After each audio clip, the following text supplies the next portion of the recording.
L'entreprise du jour, Truffle Capital, une société de capital risque spécialisée dans les biotech et les fintech. Nous recevons son cofondateur et directeur général, Philippe Pouletti. Bonjour. Bonjour. Alors pour commencer, est-ce que vous pouvez nous présenter en quelques mots Truffle Capital, la date de sa création, ses effectifs? On a créé Truffle Capital en 2001 avec une stratégie très différenciée par rapport à la plupart des fonds de capital risque européens ou américains, c'est-à-dire que nous sommes fondateurs ou cofondateurs de la quasi-totalité des entreprises que nous finançons. Donc nous sommes des entrepreneurs investisseurs. D'accord. Donc comment ça fonctionne exactement? Combien de participations vous avez? Alors historiquement, environ 60 PME, la grande majorité en France. Mais vous êtes fondateur de ces 60 PME? Fondateur ou cofondateur, aux côtés d'entrepreneurs, d'ingénieurs, de cliniciens brillants.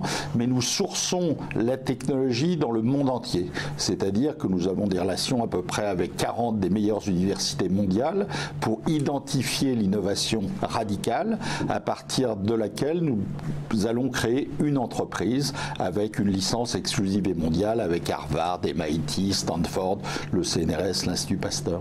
Et sur ces 60 participations, la majorité sont françaises? La majorité sont françaises. Alors pourquoi en France? Pour deux raisons. D'abord, la France est un très bon écosystème pour les startups, même si en aval, il y a encore quelques progrès à accomplir sur les marchés boursiers. Et deuxièmement, parce que comme nous sommes très impliqués au conseil d'administration, dans les comités divers du board, avec les managers, on a besoin d'être proche physiquement de ces entreprises. Et le ticket moyen investi par Alors le ticket moyen, ça va être 10 à 15 millions, mais on va commencer à 500 000 euros pour 90% du capital et on va monter progressivement au fur et à mesure des progrès et des besoins de l'entreprise et des risques de l'entreprise pour amener ces entreprises et leurs produits jusqu'au stade commercial. Donc ce sont des participations majoritaires pour les... Ce sont toujours des participations majoritaires au départ. Et la durée moyenne de l'investissement? Alors ça peut être 4 ans avant l'introduction en bourse, ça peut être 6-7 ans avant une session industrielle, parfois un peu plus longtemps. On ne s'enferme pas dans un business plan trop rigide qui serait de toute façon faux. L'important c'est que l'entreprise devienne un leader mondial potentiel dans son domaine. Et quelle est votre implication dans la stratégie? Alors, on ne se substitue pas au management, mais le premier objectif, c'est de recruter la meilleure équipe, non pas de foot, mais de management de nos entreprises, mais on va être toujours très impliqué dans le choix de cette équipe au conseil d'administration, dans la stratégie opérationnelle, dans les essais cliniques pour les dispositifs médicaux ou médicaments, ou en fintech dans la stratégie technologique et commerciale. Les 61 entreprises, ça fait beaucoup de conseils d'administration. Alors beaucoup de ces entreprises, nous les avons cédées, nous sommes sortis du capital. Donc actives, nous en avons une grosse trentaine, mais nous avons aussi une équipe très expérimentée à Truffle. Et une équipe de combien de personnes?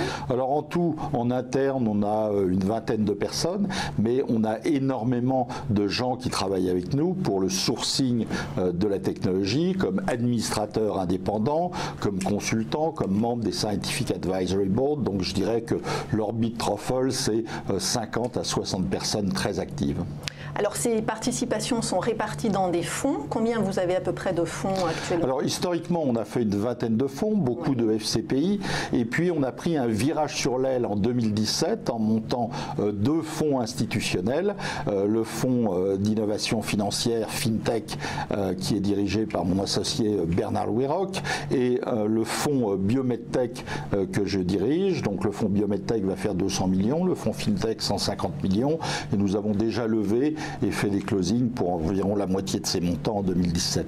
Et quels sont vos clients? À qui s'adressent ces fonds? À des institutionnels, à des particuliers? Alors les FCPI, nous avons un FCPI actif, c'est des particuliers et vous savez que les incitations fiscales IRPP demeurent et les fonds institutionnels, ça va être des gestions d'actifs classiques, des corporate investors et des family office, à la fois français, européens, étrangers. Alors vous l'avez évoqué tout à l'heure, on va parler un petit peu du marché des biotech en France parce que vous êtes également président d'honneur de France Biotech.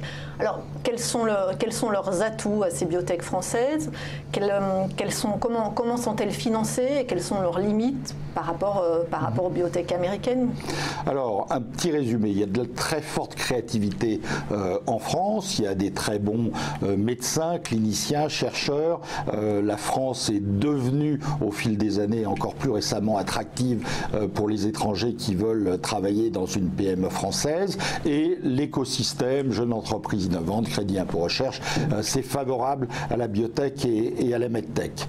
Ce qui pêche un peu, c'est le fait que les valorisations, une fois que les sociétés cotées, les offres secondaires, une fois qu'une IPO est faite, vont être plus difficiles qu'aux États-Unis. Ce qui a une conséquence négative pour l'économie française, c'est que souvent les entreprises, avant ou après introduction en bourse, vont être rachetées. Et qui sont les acheteurs? Essentiellement des groupes américains et demain asiatiques. Donc il est urgent que le marché boursier Euronext et européen d'une façon générale se muscle, parce que ce n'est pas simplement le problème de ces entreprises, c'est l'avenir de notre industrie et de notre indépendance dans les domaines de la santé et des fintech.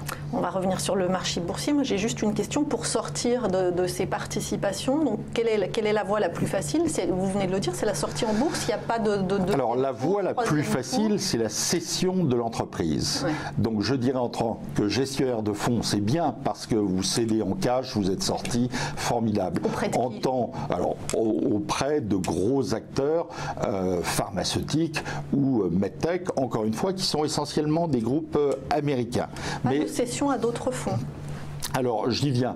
La deuxième façon, c'est de céder au fil de l'eau, une fois l'entreprise cotée, de céder des blocs à des investisseurs ou de faire des offres secondaires mixtes, levée de fonds pour l'entreprise ou cession de participation historique. Mais sur ce deuxième aspect, parce qu'il n'y a pas tant d'investisseurs spécialisés que ça en France et en Europe, ça reste difficile. Et si vous regardez les liquidités de la plupart des sociétés cotées dans les domaines biomedtech, elle est beaucoup plus faible que la liquidité sur le Nasdaq.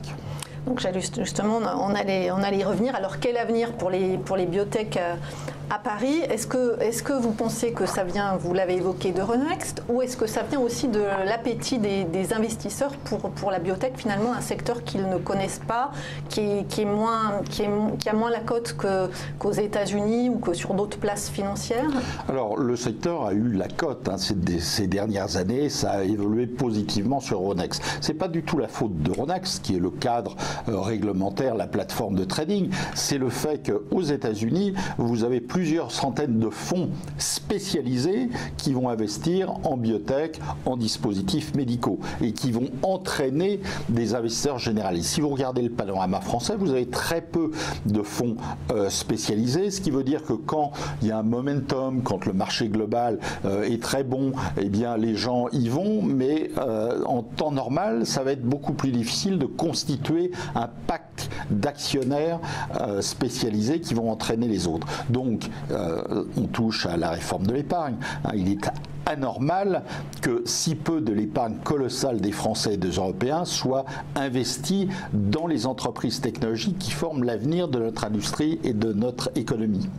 Et alors du coup, ce sont beaucoup de particuliers qui constituent le flottant de... Alors, ce sont des particuliers ou des investisseurs étrangers. Il y en a plus en Suisse qu'en France, il y en a pas mal en Belgique, un peu en Angleterre, même si les Anglais ont tendance à investir dans les introductions en bourse britanniques. Alors, il y a une tendance, c'est que les sociétés françaises vont se dire, je vais à un côté au Nasdaq, et peut-être bientôt à Hong Kong qui vient de réformer ses règles. Mais le danger de ça, c'est que quand l'actionnariat devient fortement américain, le conseil d'administration va devenir plus américain, et puis un jour le conseil dit, tiens, plutôt qu'un directeur général français, on va peut-être embaucher un bon Californien ou un bon New-Yorkais pour prendre la tête de l'entreprise. Donc il y a un danger pour l'avenir économique industriel de ces entreprises. Mais vous pensez que même s'il y avait plus de fonds spécialisés, les valorisations de ces sociétés à la Bourse de Paris atteindraient les niveaux qu'elles atteignent? Je crois, parce que les valorisations valorisations sur le Nasdaq, elles sont fondées sur des analyses réelles du marché potentiel des médicaments, des dispositifs médicaux en développement. Elles sont fondées sur les valeurs potentielles de rachat en merger acquisition de ces entreprises, avec beaucoup d'analystes très pointus qui évaluent ces entreprises. C'est vrai qu'il y a une petite maladie en France quand on fait une offre secondaire, avant de regarder les fondamentaux des médicaments, de se dire quel est le discount. Est-ce que c'est les soldes aujourd'hui? Si c'est les soldes, j'en prends. Si c'est pas les soldes, je n'en prends pas.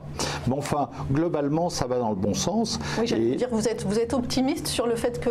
si j'étais pas un optimiste pathologique, je ferais autre chose.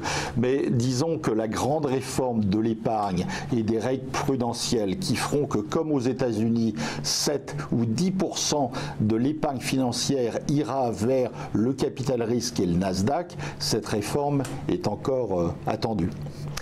Merci beaucoup, Philippe Pouletti. Je peux encore dire un mot, je vous en prie. voyez, parce qu'il y a des bonnes nouvelles de temps en temps sur les essais cliniques. Ce matin, Abivax, une de nos participations, annonce des résultats positifs de phase 2A dans le domaine du sida. Donc on est très content. Ah, ça c'est une bonne nouvelle. Merci beaucoup, Philippe Pouletti. Je vous le rappelle, vous êtes cofondateur et directeur général de Truffle Capital.